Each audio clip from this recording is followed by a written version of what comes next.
This morning, I saw Santa crying in an old, battered crossover.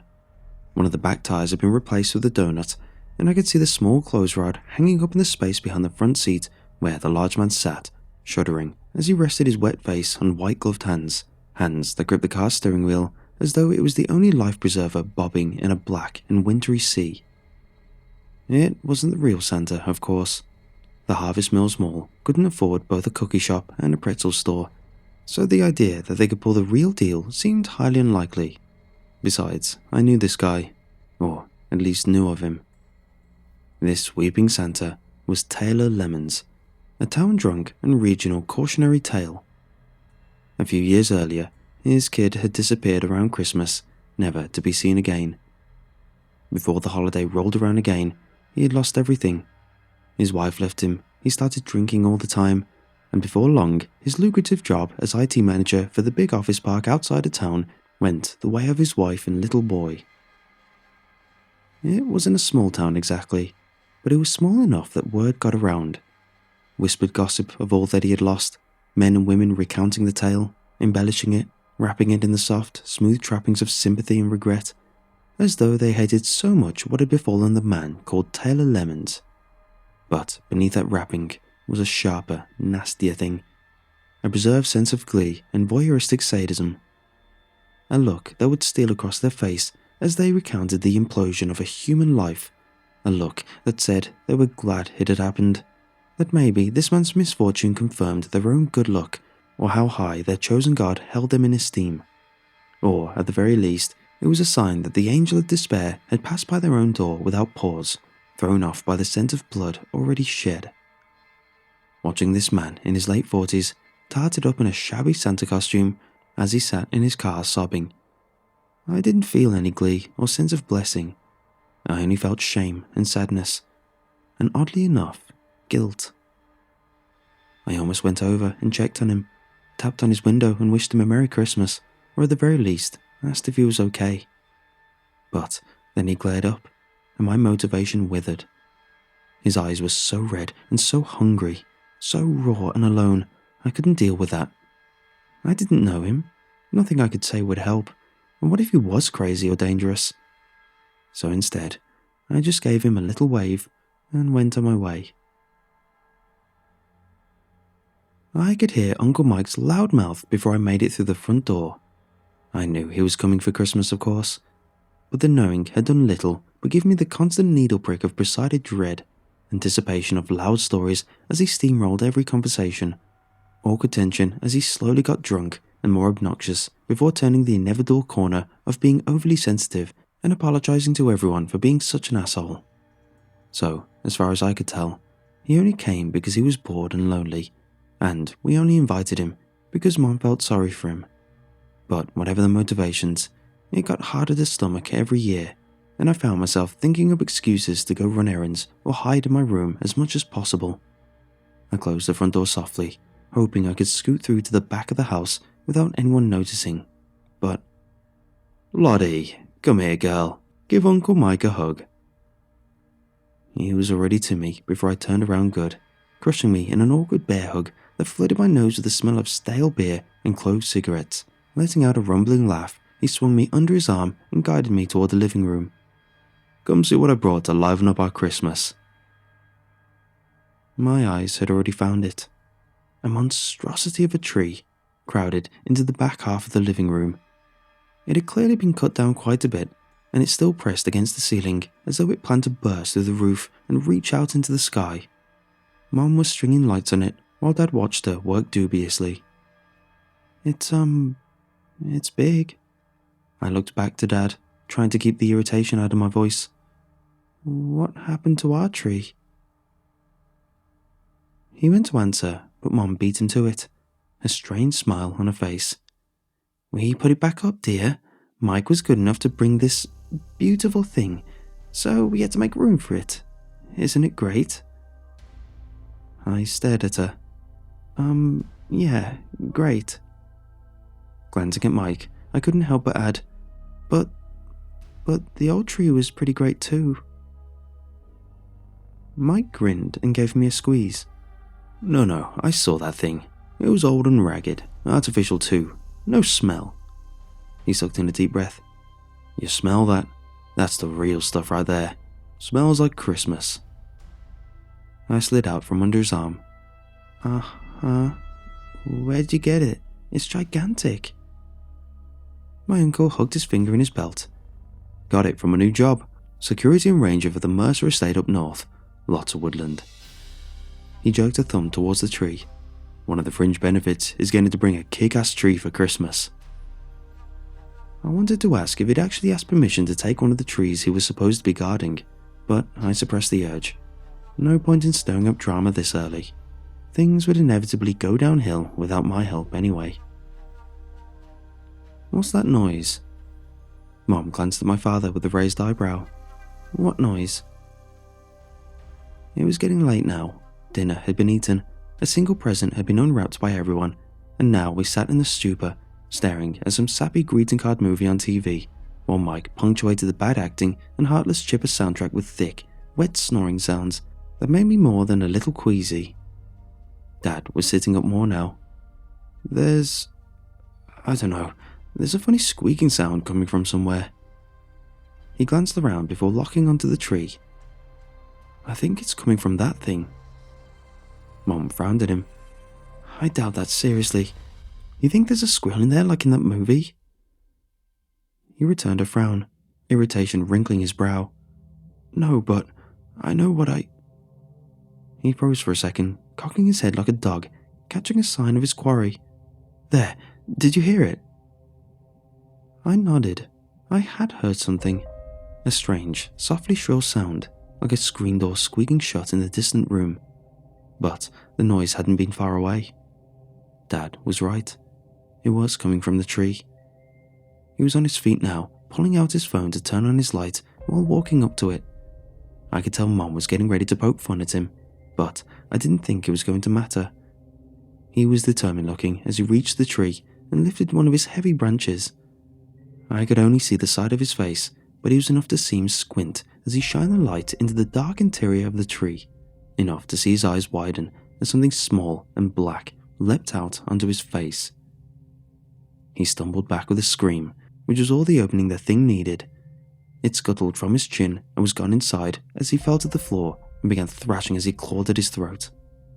I could hear myself screaming now, eyes rolling to Mom for her to help, to fix things, to make me understand that this wasn't really happening at all. Something. But there was one crawling into her ear, black legs sliding out of view as her eyes fluttered closed and she began to jerk slide away out of a chair and onto the floor.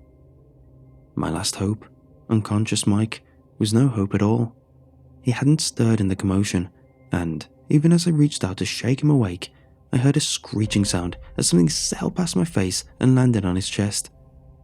I was going to try and swat it off, but then I felt something on me too, digging sharp feet into my back as it crawled up towards my head. I stood up to shake it off or take off my shirt, but my legs weren't working right. Nothing was. I couldn't move my arms, I couldn't breathe. I fell to the carpet, barely feeling the impact as the world contracted to a pinprick of terror, and then was gone. I woke up to snow fluttering down onto my cheeks. I was in a field, some strange field I didn't recognize, covered in thick snow, and beyond that, a lake and a black winter forest unlike any I'd ever known. My parents and Mike were nearby, dead or unconscious on the ground, and my initial confused panic became more focused as I remembered the tiny black things that had attacked us from the tree. That was when I heard a loud snort behind me. I turned and let out a gasp at what was slowly approaching. 9 massive deer with thick, shaggy fur and jagged horns that gleamed like metal in the cold moonlight and looked wickedly sharp. I felt no sense of wonder or joy at seeing them. Instead, I felt the abject fear warring the icy dread in my chest as my mind tried to fully take in what was coming toward me. They trudged across the snow lightly. Spindly white legs ended in heavy black hooves that echoed loudly despite leaving barely a trace on the winter skin of the world. Several of the deer had legs that moved at odd angles, and one seemed to have 6 legs instead of 4, but all of that was secondary. My eyes were on their king. He was smaller than the rest, but only in stature. He carried the air of royalty, the surety of command. As if to confirm my impressions, a burning crown of red fire began to form between the warped nests of bone that sprouted from the sides of his head. I squinted against that brilliant beacon as I heard its rough voice clawing in my head. "Are you ready to do what you promised?" I lifted my arm to block some of that terrible crimson light. "Promised? What are you talking about?" "You must do what you promised, complete what was begun, or all is for naught and they will go into his mines, and you, Oathbreaker, will fare far worse." Wincing, I forced myself to look at the thing with the blazing crown. "I haven't promised anything. I don't know what you're talking about." I felt heat coming off the creature as it stepped closer, towering over me. Its breath was fetid, boiling down as it boomed its poison across my mind. "Really?" It retched and spat something out onto the snow at my feet. "Then, what is that?" I felt my stomach shrivel as I looked down and recognized what had been deposited there. It was a folded piece of paper, clearly written in a child's version of my handwriting. On the side facing up, it said, "To Santa." I looked back up at the deer thing and saw in its gaze that it knew that I recognized it, that I remembered what it said. Despite my fear, I frowned at it. "I never got anything. I only asked for one thing and I never got it, so I don't know what you're talking about." "Don't lie, child. We know what you promised in your heart.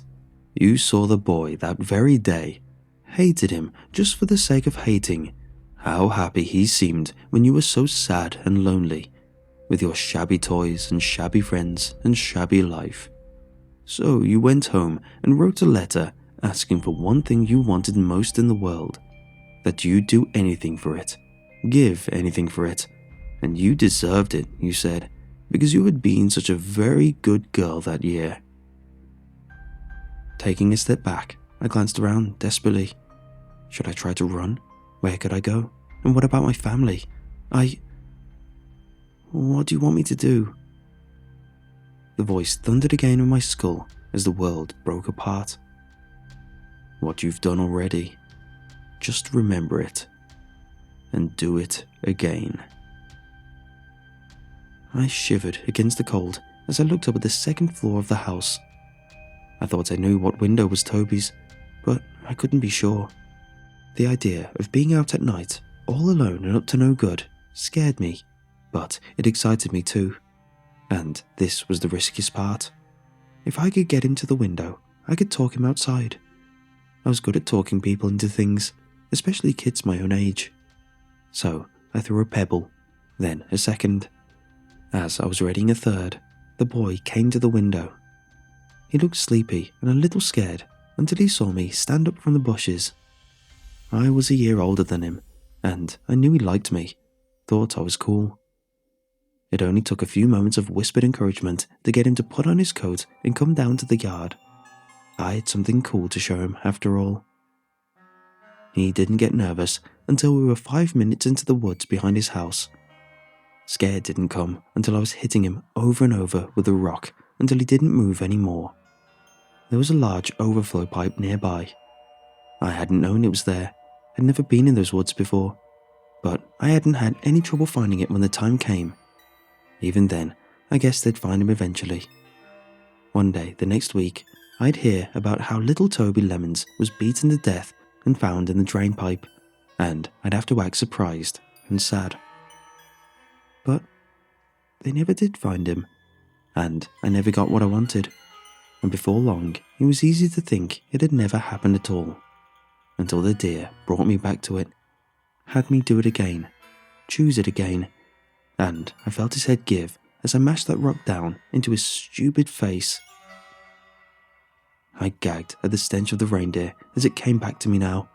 It had lowered its face to mine, and so close, the smell and heat were unbearable. If only I wasn't too afraid to move. "The master keeps his word. Your family will be free, as will you." I nodded and felt a small, hopeful smile creeping onto my face.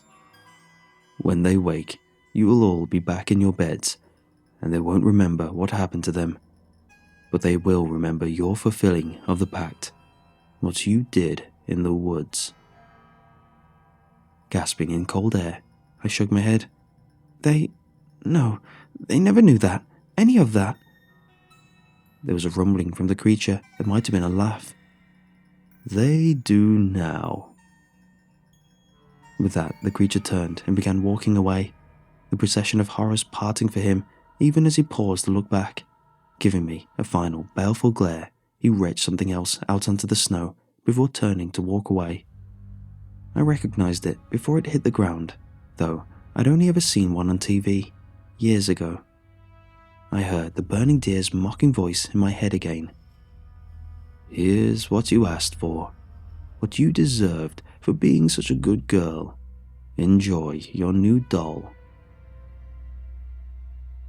I stared at the slime-coated bit of plastic and cloth that was already disappearing into the snow, barely able to recognize it now. In my peripheral vision, the snow-covered mounds of my family were fading away with everything else, and I could already feel myself slipping back into warm darkness. None of this made sense. It wasn't fair. I looked up, ready to call out, demand an explanation or another chance, but the reindeer and their king were already gone into the dark, and I wasn't far behind. I awoke at home in bed, my soiled prize tucked under my arm. It wasn't long before there was a pounding on my door.